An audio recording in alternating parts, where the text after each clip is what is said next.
नमस्कार दोस्तों, बहुत बहुत स्वागत है आप सबका एक बार फिर से। दोस्तों, गिलगिट बाल्टिस्तान में बस से बदतर हालात हो चुके हैं और इस सब के पीछे जो हाथ है वो पाकिस्तानी सरकार का तो है ही, लेकिन सबसे बड़ा हाथ है आईएसआई और पाकिस्तानी सेना का। दरअसल अब विरोध की जो आवाज़ें वहाँ से उठ रही हैं वो विरोध केवल अब मानव अधिकारों का नहीं रह गया। ये विरोध अब गिलगिट बाल्टिस्तान का जो आर्थिक दोहन किया जा रहा है, प्राकृतिक संसाधनों का जो दोहन किया जा रहा है, उसको लेकर लगातार वहाँ पर विरोध प्रदर्शन हो रहे हैं। और इस सब के पीछे एक और हाथ है, यानी कि एक और एंगल आप समझ सकते हैं, वो है चाइना का। क्योंकि इमरान खान चाइना को सीपेक के इसी रास्ते को अप्रूव कर चुका है, जिसकी वजह से चाइना इस पूरे एरिया को अच्छी तरीके से लूटना चाहता है। और सबसे बड़ी बात यह है कि 2018 में इमरान खान ने इसे एक चौथा प्रांत घोषित किया था, जिसका हमने सिर्फ विरोध ही दर्शाया, यानी कि हमने विरोध दर्ज कराया इसका। और यही नहीं, 2018 में ही जो गिलगिट बाल्टिस्तान की परिषद है उसका अधिकार जो थे उसे छीनकर विधानसभा ने अपने हाथ में ले लिए, जिसमें यह कहा गया है कि अब जो यहाँ की परियोजना है, जल विद्युत परियोजना है, इसके अलावा जो भी यहाँ के प्राकृतिक संसाधन है, उन सब के बारे में जो निर्णय है उसे विधानसभा लेगी। और जो यहाँ की परिषद थी वो केवल एक सलाहकार बन के रह गई, यानी कि यहाँ से भी पाकिस्तान ने उनके अधिकार छीन लिए।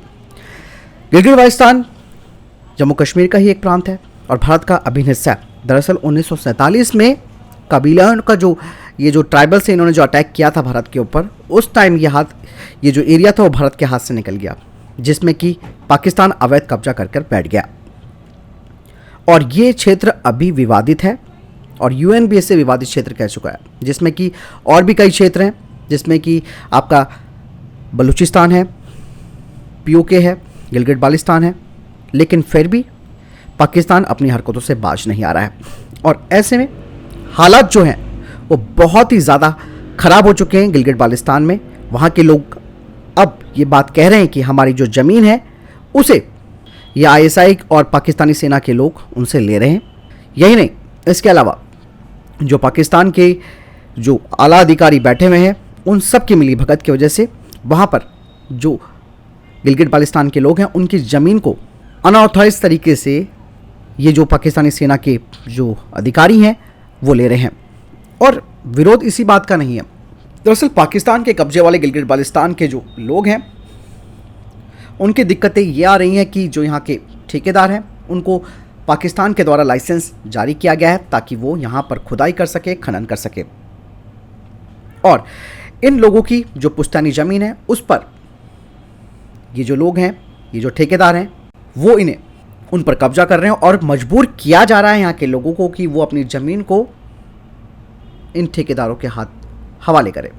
इसीलिए वहाँ के बच्चे, महिलाएं सब सड़कों पर उतर आई हैं और प्रदर्शन लगातार वहाँ पर हो रहे हैं और इस पर किसी का ध्यान नहीं जा रहा है। दोस्तों, मैं आपको बताना चाहूँगा कि पाकिस्तान के कब्जे वाला गिलगिट बाल्टिस्तान जो विवादित क्षेत्र है, इसमें काफ़ी मात्रा में मिनरल्स हैं और पाकिस्तान इसे चाहते हुए भी किसी निजी ठेकेदार को लाइसेंस के तहत नहीं दे सकता, जो कि वो कर रहा है।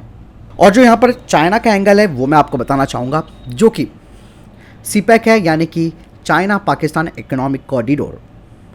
ये पूरा का पूरा रास्ता मैंने बताया कि गिलगिट बाल्टिस्तान से होते हुए आएगा।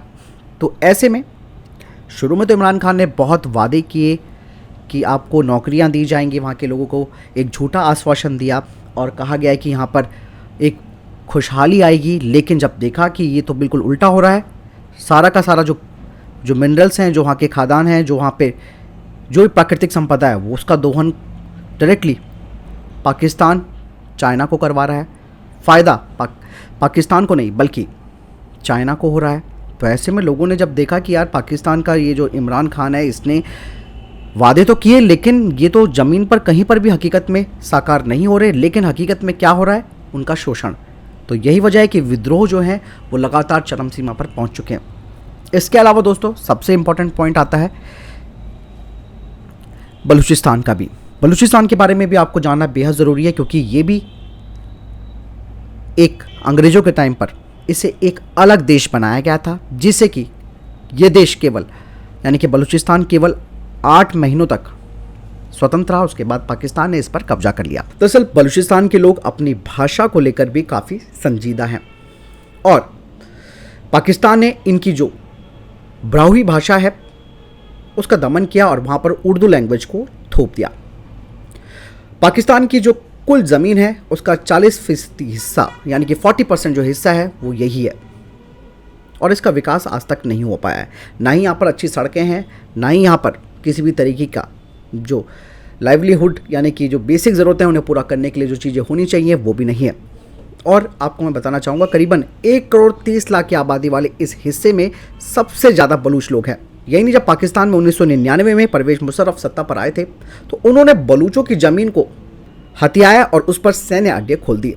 इसके वजह से वहाँ पर बलूचिस्तान लिबरेशन आर्मी उभर कर सामने आई, जो आज की डेट में पाकिस्तान का सबसे बड़ा सरदर्द बनी हुई है। दोस्तों, पूरे पाकिस्तान की हालत ये हो चुकी है कि 50% नौजवानों के पास रोजगार नहीं है, 40% आबादी गरीबी की रेखा से नीचे जीने को मजबूर है और गिलगिट बाल्टिस्तान ही हो या फिर आपका बलूचिस्तान हो, वहाँ पर पहुँचने के लिए कोई सही तरीके की सड़क भी नहीं है। और बिल्कुल आप ये लगाओ कि खून चूसने में लगा हुआ है पाकिस्तान और चीन इन एरियाज़ का, यानी कि इन जगहों का, जिसका कि उसको कुछ लेना देना है नहीं, लेकिन सिर्फ वो वहाँ से उनकी प्राकृतिक जो नेचुरल संसाधन है उन्हें लेकर उसे पूरी तरीके से कंगला बना देना चाहता है, यानी कि पूरा वीरान बना देना चाहता है पाकिस्तान और चीन। तो आपने दोस्तों जाना है कि किस तरीके से अब विरोध की आवाज़ें आ रही हैं और अब यहाँ पर दोस्तों भारत को क्या करना है ये भी आपको जानना ज़रूरी है। एक तो सबसे ज़रूरी ये हो गया कि हमको पहले तो पीओके अपने हाथ में लेना होगा, चाहे वो किसी भी तरीके से हमें लेना है तो वो लेना पड़ेगा, क्योंकि वो हिस्सा हमेशा भारत का रहा है, लेकिन पाकिस्तान की वजह से और पाकिस्तान का और चाइना का जो नेक्सस बना हुआ उसकी वजह से अब ये जो चुनौती है और बढ़ने लगी है। ऐसे में भारत को फ़िलहाल तो संयुक्त राष्ट्र का सहारा लेना चाहिए और वहाँ पर पूरी तरीके से विरोध करना चाहिए कि पाकिस्तान में खास करके पाकिस्तान के ज़रिए वहाँ के जो ISI है या फिर आप समझिए वहाँ के सेना के जो अधिकारी हैं उनके द्वारा गिलगिट बाल्टिस्तान के लोगों के अधिकारों का हनन हो रहा है। बाकायदा दिखाना चाहिए, UN को भी वहाँ पर टीम भेजनी चाहिए ताकि क्लियरिटी समझ में आए। आपको क्या लगता है मुझे कमेंट सेक्शन में लिखकर जरूर बताएं। मिलता हूँ नई वीडियो के साथ। नमस्कार।